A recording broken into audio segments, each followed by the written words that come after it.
Welcome back. I'm Renee Marsh in for Christy Paul. I'm Victor Blackwell. Happy Easter to you. We'll take you to Vatican City a little later this morning. But let's start in South Korea, where just moments ago, Vice President Mike Pence wrapped up his first day there in Seoul after North Korea's latest provocation falls flat. But he did not officially acknowledge the country's failed missile test, only saying the test is a reminder of the risks the people there face. This morning's provocation from the North is just the latest reminder of the risks each one of you face every day in the defense of the freedom of the people of South Korea and the defense of America in this part of the world. Your willingness to step forward, to serve, to stand firm without fear inspires our nation and inspires the world. The Vice President's visit there in Seoul is the first of an 11-day trip across the Asia-Pacific region. The goal is to reassure allies as the tensions mount with North Korea. Meanwhile, a White House foreign policy advisor says the missile launch came as no surprise, and because it failed, there was no need to expend any resources against it. Joining me now to discuss, Rebecca Grant, military analyst and president of IRIS Independent Research. Rebecca, what do you make of the White House's stance that essentially dismisses the missile test as just another list on, or another item on the list of failures for North Korea? Right. Well, this was a failure, and I understand they're taking that choice to dismiss it. So they're not talking publicly, but you can bet they're talking privately.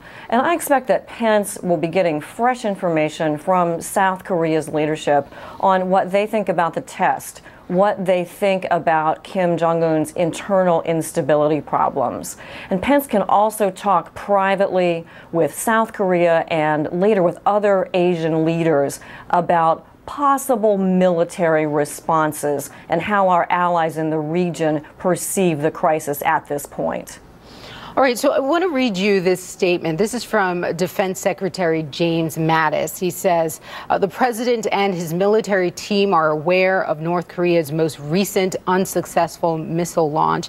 The president has no further comment. So my question to you, Rebecca, I mean, the nation and the world is watching right now. Should the president have had a much stronger reaction?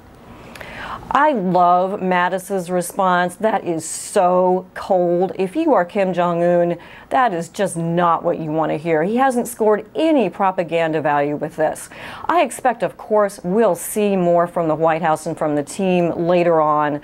But what they're saying is, look, you've had 50 missile tests in the past several years. This one failed, and we are watching you. You know, military sources tell me that our forces are ready to respond. So I like this cold, cool response. I also like the fact that Tillerson has spoken with China. That's really new in this crisis, to see that quick coordination between Beijing and Washington. That's got to drive Kim Jong-un crazy as well. All right, so you like the response there. You think it gives a so what factor that you think is beneficial. I want to move on to Vice President Pence, who's now on the ground in South Korea. Today, he will be meeting with military leaders or leaders there in North Korea. What do you think, South Korea, what do you think that his strategy will be going into these meetings today in South Korea?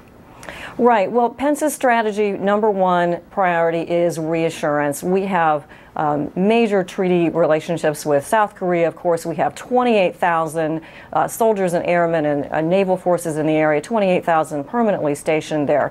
So they're talking about the range of options. They're sharing intelligence.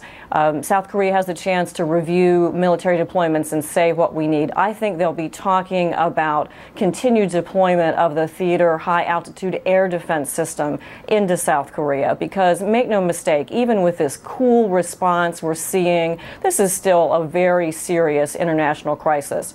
And it's going to be on Trump's watch to fix this one.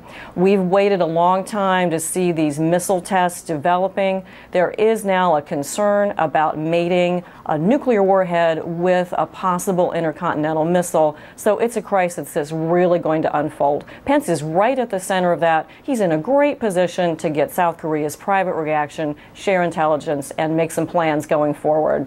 Okay. Thank you so much, Rebecca Grant, for joining us. Thank you.